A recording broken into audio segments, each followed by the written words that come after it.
We're living in a world that's changing in ways that we've never seen, that we're not conditioned to accept. And the world is changing faster than we have been conditioned to accept in a single generation.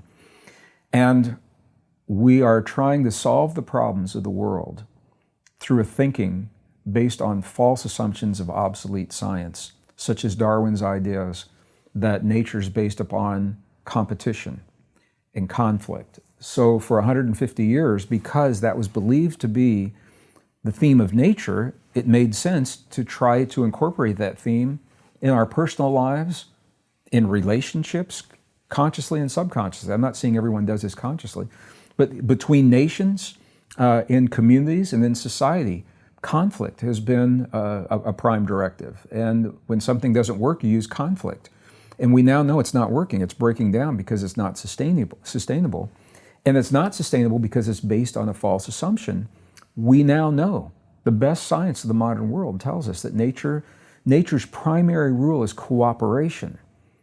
When we see so much competition, that tells us how far we've strayed. We talked about this in the last interview. Yeah.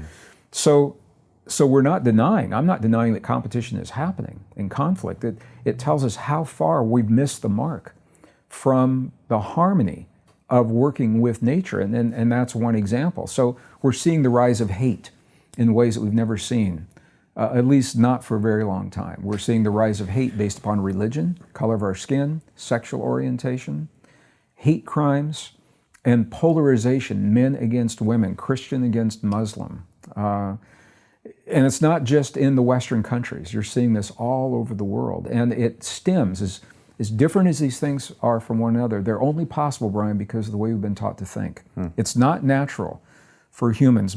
Young babies, studies have been done, babies do not hate. They don't even distinguish color between their race and other races. White babies, black babies, brown babies, Asian, Native American, they don't know the difference until their parents tell them that difference is there.